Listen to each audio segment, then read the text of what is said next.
Hello, welcome back to the Sunday Serving channel where you come for gospel, hope, joy, sustenance, food. So it's a beautiful September 7th Sunday. I want to take a little break from the Sermon on the Mount. I'll tell you why. Tragedy again strikes in life. So just a few days ago, the beloved wife of my brother, Estelle, she's 47 years old, mother of 5 beautiful daughters. She just lost her battle with cancer and died. We'll be burying her today, in fact. So that's a great sorrow when a loved one fights so hard against sickness like cancer, such an evil cancer is, puts up this amazing fight. There's faith, there's prayer to God, to Jesus, come heal her. There's a lot of beautiful things given, a lot of time, a lot of healing in many senses, but not in this case, healing of the body. She died. And whenever we lose a loved one, we mourn, we grieve. There's other things in life that are very sorrowful as well. Tragedy, loss, pain, suffering. And I know that's the eternal question, is why does God allow suffering? Where is the joy? Where's the victory? Yet it's there. So I was thinking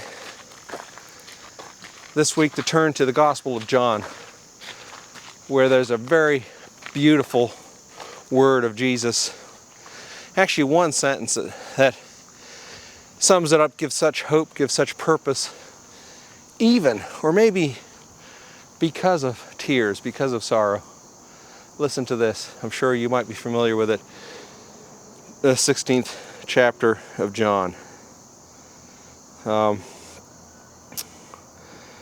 Let's start, with that one powerful sentence. John 16:20. You will be sorrowful, but your sorrow will turn to joy. Isn't that powerful? You will be sorrowful, but your sorrow will turn to joy. Let's think about that a bit. Of course, that comes in the part of the gospel where Jesus is telling his disciples all the things that will happen, that he's basically prepping them for his death, his crucifixion, the persecution that people would rise up against him and put him to death cruelly. And he was preparing them for that, but he wanted to also prepare them for what was to come, the resurrection, the joy. So as he was telling them what was going to take place, they were like becoming sorrowful. And he said to them these words, "Truly, truly, I say to you, you will weep and lament, but the world will rejoice. You will be sorrowful, but your sorrow will turn to joy." So there we have it. Not you might be sorrowful, not, now and then there's things going to come along that aren't going to be happy or fun.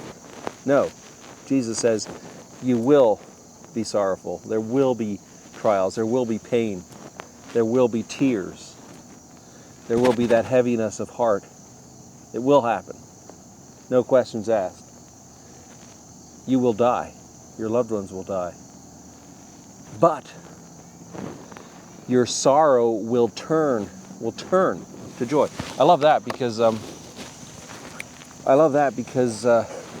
doesn't say that your sorrow will be replaced with joy, or that when you're sorrowful, I'll give you something good to kind of distract you and make you feel better. No. Jesus says your sorrow will turn. That sorrow itself will turn to joy. becomes the joy. The joy comes from the sorrow.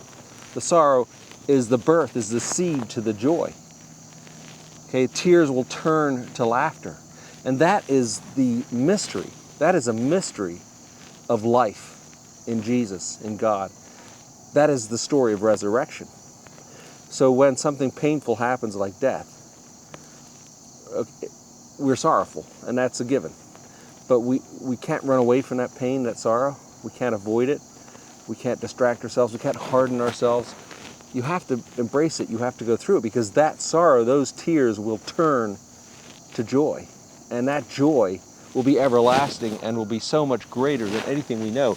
That's talking about new life, resurrection in the coming kingdom. That's what happened to Jesus. He was raised from the dead. Their sorrow turned to joy. And then he ascended to heaven. He says he will come back. Let's go on here with John. Jesus gives a beautiful picture, a metaphor that we all can understand to kind of explain this. He goes, when a woman is giving birth, she has sorrow because her hour has come. But when she has delivered the baby, she no longer remembers the anguish for joy that a human being has been born into the world.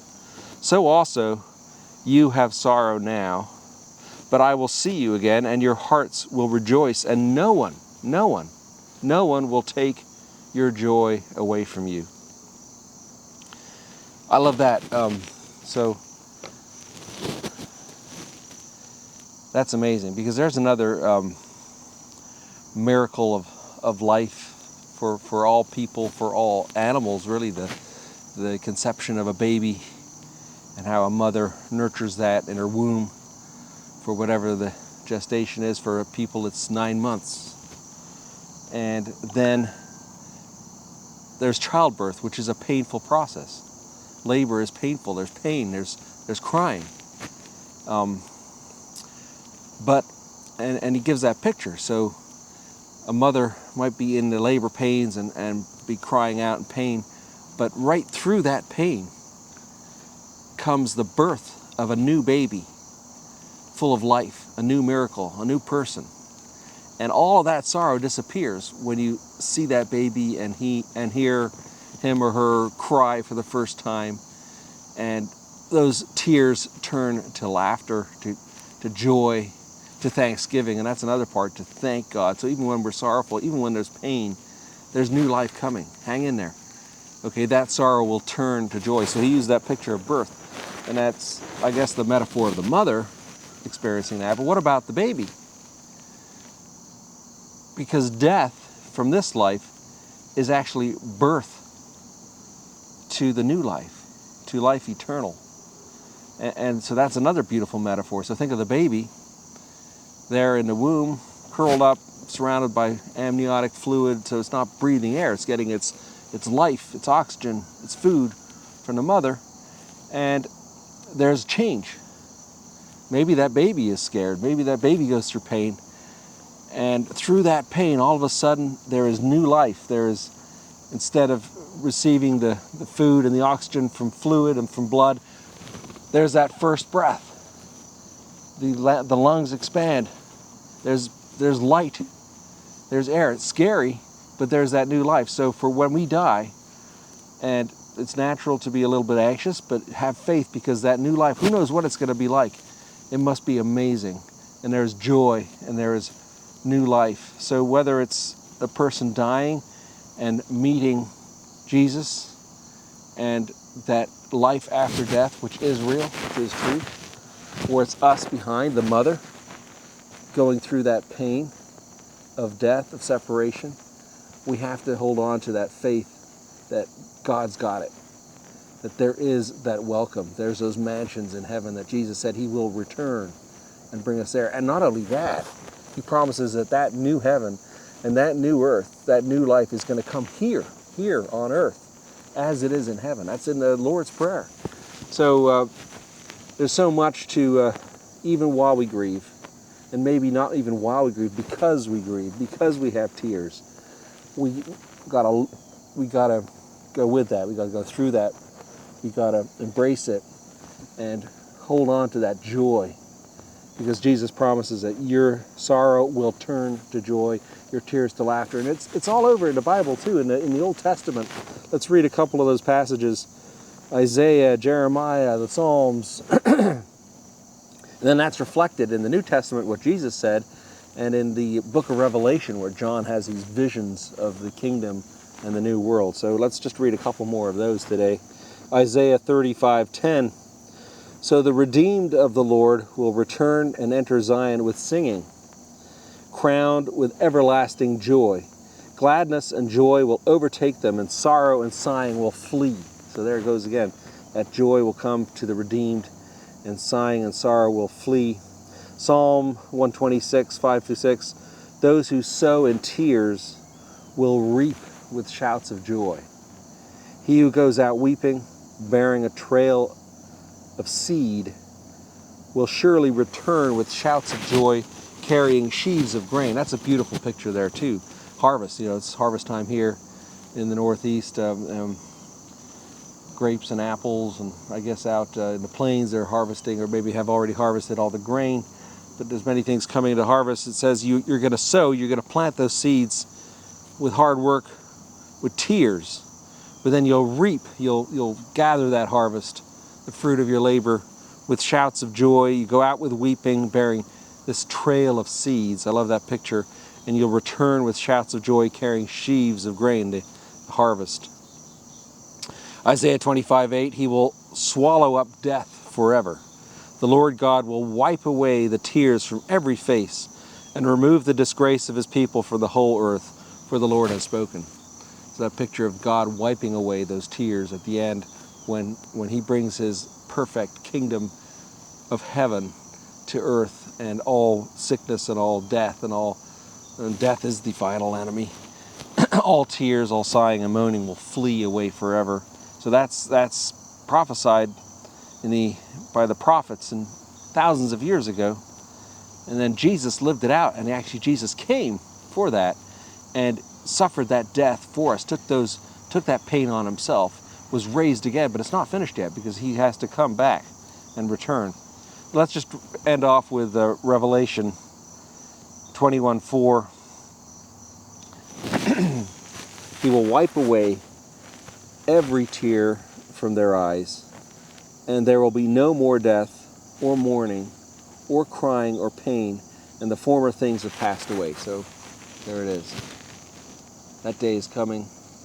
So you will have sorrow in this life, but your sorrow, your tears will turn to joy in the kingdom, in God, in forgiveness, in healing, in new life. That is the message of Jesus. So God bless you. Have a wonderful weekend, and we'll see you back next week.